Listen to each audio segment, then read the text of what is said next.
Welcome back to the Elevate blog. I'm here with Sarah Piedade. Is that right, Sarah? Yeah, that's fine. And you're in France, I believe. Yeah. Southwest France, yes, I am. France. Lovely. Are you originally from France, or how long have you been there for? No, I'm English, British, from London originally. But yes, I have lived in France for 33 years this year. So yeah.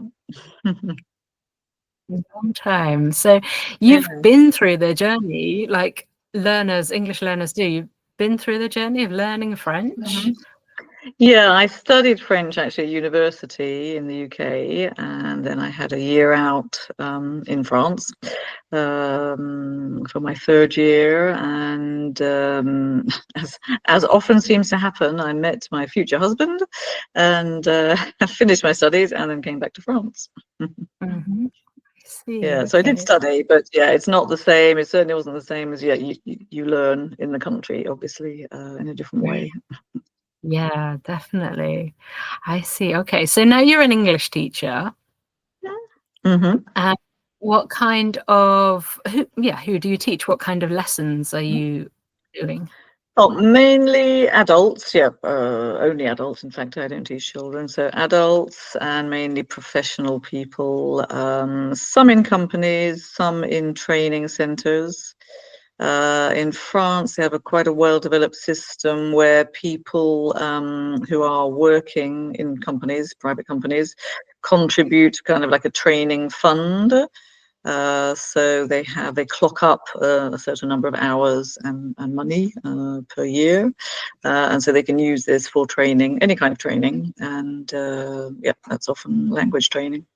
So I do have people like that, and often those kind of people, it may not be only professional English, that can be general English too. Oh, I see. Okay. So, yeah.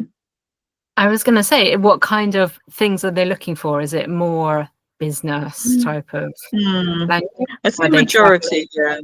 Yeah, a majority is business. Obviously travel, yes, most people travel these days, so it's always useful as well to have English for travel. Yeah, but the majority is business English. Yeah, there's a lot of big companies where I live, so they have a lot of contact with nationalities and need English, yeah, for their jobs.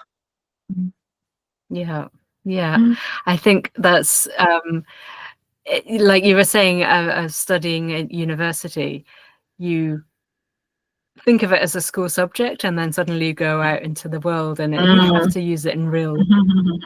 Do you have that? Yeah, do they have that feeling as well? I think not so much those who are working and use English in their jobs. Yeah, they see, and that's why somewhere where I prefer professional adult students is because they have that need now.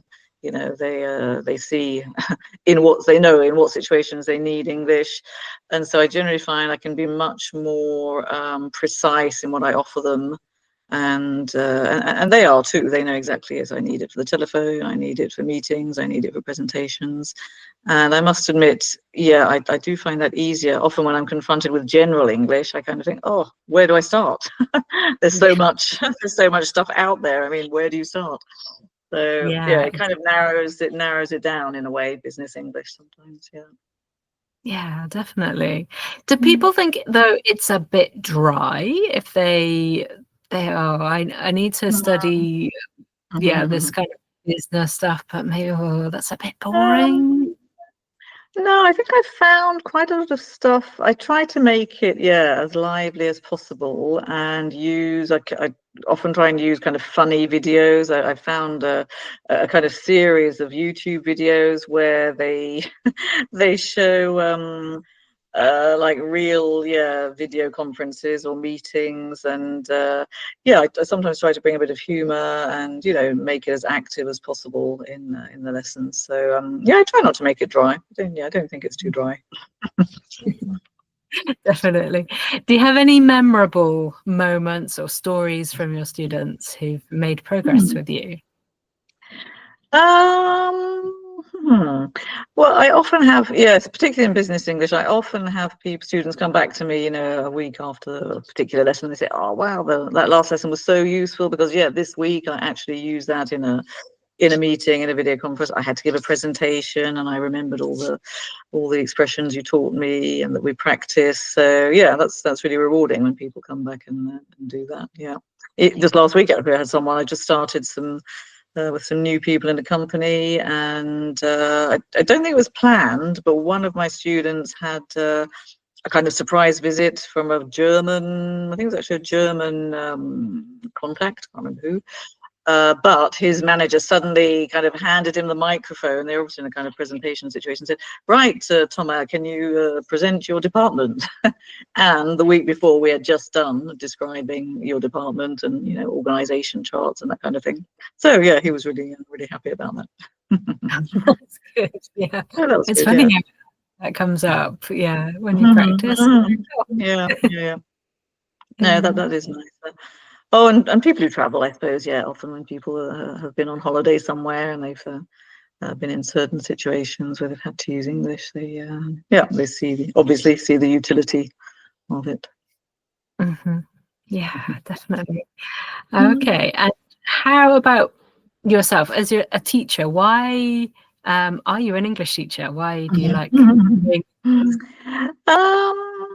I must admit, when I first came to France, I didn't think I would be a teacher, because to tell the truth, I'd had quite a bad experience on my year out. I was like an assistant in two schools in France, and I didn't really enjoy the experience, not the school experience anyway. So I said, I remember when I came back to do my 4th year in the UK, I said, "Oh God, I'll never be a teacher," But things change, once I came over to France, I actually found it difficult to find any other kind of job. I thought I would, find something else.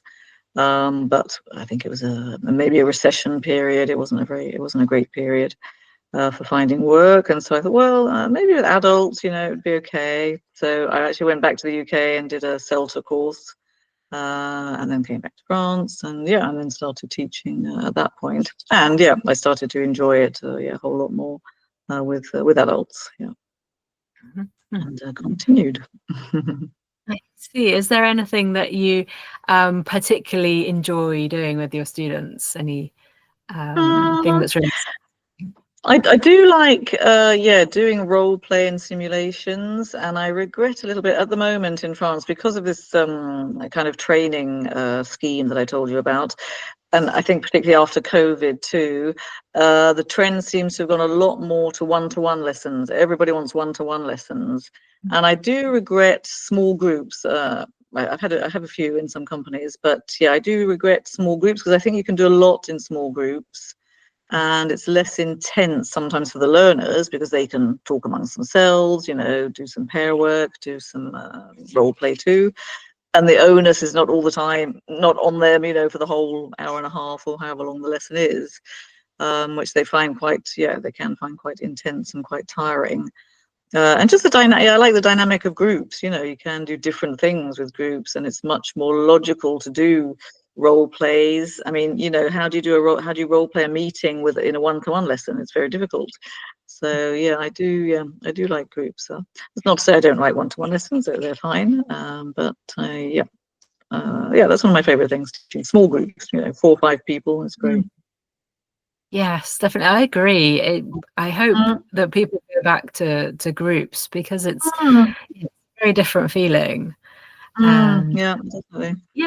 yeah, you can help. Maybe some people concentrate on the fact that you can get all this attention from the teacher one-to-one. But Yeah.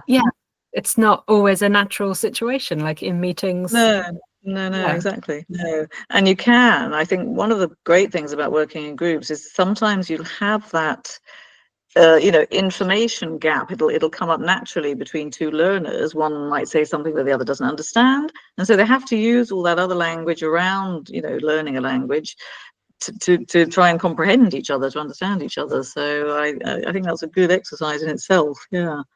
I know in France, maybe people think it's often a bit forced because, yes, they're all French speakers, so sometimes they feel like it's a kind of false situation. But you know, it's it is a false situation anyway. It's a lesson. It's not their meeting or their presentation. So yeah, but it's an opportunity to practice. That's the main thing.